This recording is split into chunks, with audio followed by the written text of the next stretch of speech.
Alrighty, so this is my presentation one for ENGG 481, Technology and Society, and I'm going to be talking about the Internet of Things in agriculture. So what's the big deal? Why do we even need the Internet of Things in agriculture? Well, the industry is a pretty big deal in Canada. It employs over 2 million Canadians and contributes 6.7% of Canada's GDP. And then farmland covers 6.9% of Canada's land area. So agriculture is a pretty big deal here.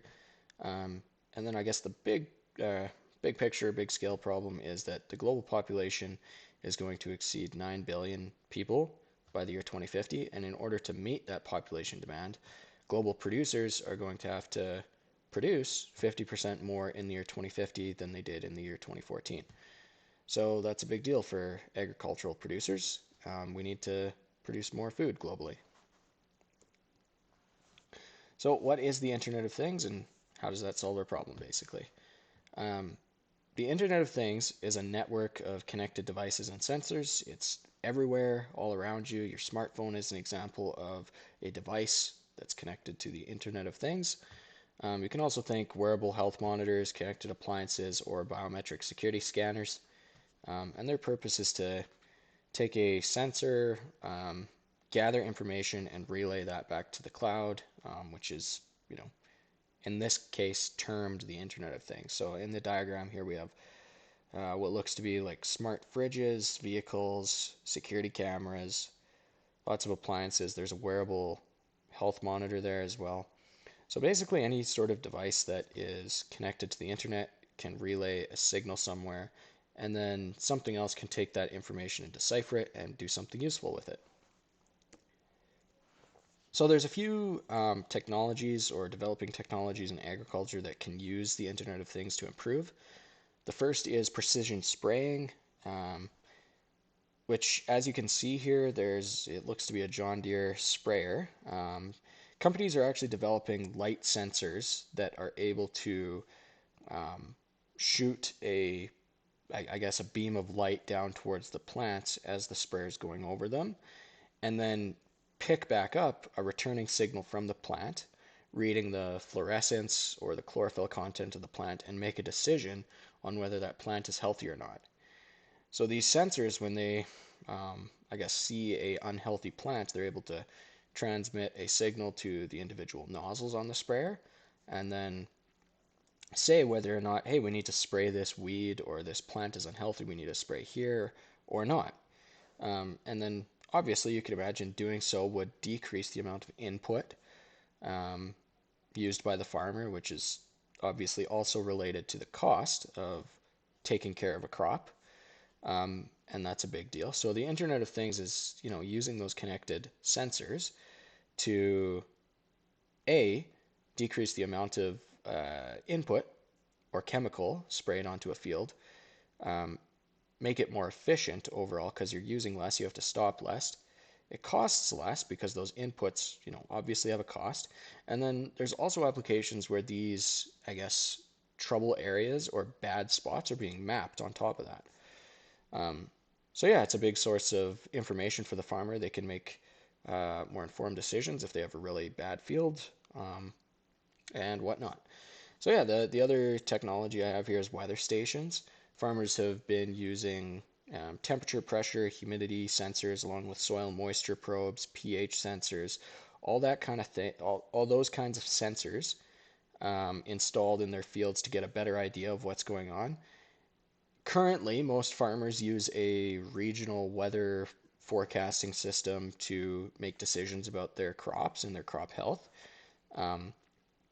But that's been proven to be inaccurate, and the temperature, I guess, all environmental conditions can change rapidly over a very short distance. So having more centralized data coming from the field is a huge advantage for farmers. And lastly, agricultural drones. Lots of these drones are being outfitted with LiDAR sensors, which can measure elevation and then predict runoff or where water is going to pool. And these drones can also do from the air what those sensors I mentioned before on sprayers are doing, where they can measure plant health and soil health on top of a bunch of other things.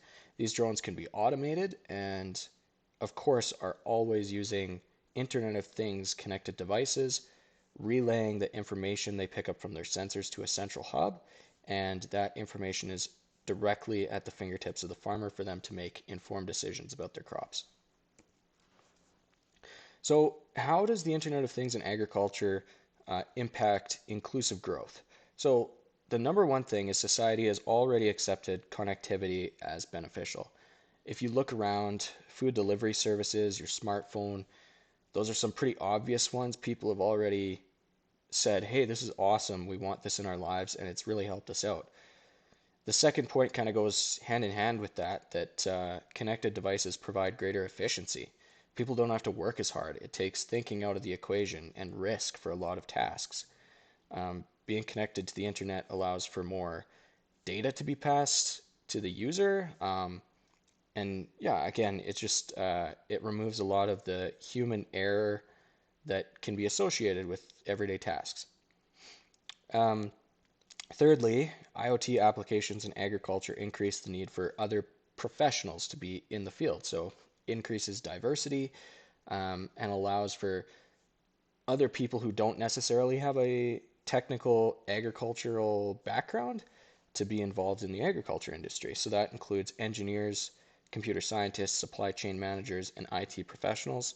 These people can now move into the agricultural space and make a huge impact without really having a massive background or education in crop sciences or agronomy or something like that. And finally, increased crop yields improve the economy hugely. Like it's good for everybody. Having more food is awesome. We have more to offer on the world stage, and improves the quality of life for many Canadians. So a few of the socio-technological relationships here, like I've said before, some of the positives are the economic benefit of having greater efficiency in production from farmers. There's a huge environmental benefit when you decrease the agricultural input in terms of chemical, water, fuel, all those things. Having or not having the farmer need to get in their truck to do anything obviously it decreases the environmental footprint of farmers hugely. So that's an awesome thing. Decreases the human error in agriculture, so it allows for farmers to slip up less in their decision making. And like I said, diversifies the agricultural industry to a variety of different professions. On the negative side of things, using the Internet of Things to kind of move the progress of automation along can decrease the amount of unskilled laborers in agriculture. So there's currently a lot of those people around, but I kind of envision agricultural moving to a more technically based field, or I don't know what the word is, but yeah, unskilled laborers will be pushed out basically if automation is a continuing trend. There's the cost for a lot of farmers. Like this technology is expensive, and unfortunately, to go along with that, producers who fall behind or unable to keep up will fall behind. So if they can't afford the new technology, their production is going to decrease significantly relative to their neighbors. So a few conclusions and recommendations. I think the potential for Internet of Things connected devices in agriculture is huge. There's a lot of things even today that we don't really realize that are connected for us, and new things every day that are happening. And the agricultural industry is largely untapped, in my opinion.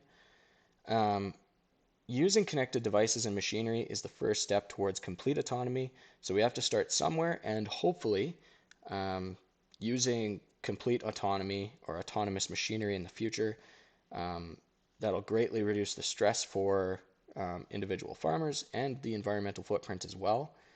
And finally, I believe agriculture will transition away from more of an experienced understanding of the growing process to more of a technical understanding of information. So farmers are going to have to learn how to read and understand the information these sensors are giving to them, rather than having more of a traditional understanding of the land and how their crops grow and what they need. And to go along with that, basically, the information has to be valuable. I think there's a few gimmicky sort of Internet of Things, connected device ideas that are not necessarily there yet in terms of the benefit towards farmers. If there's more devices or applications that come out in the future that can provide practical information that the farmer can understand and use to make informed decisions, that's awesome. But information is, again, only valuable if the farmer can use that to do something productive on their farm. So yeah, here's my references, and that is my presentation. Thank you for watching.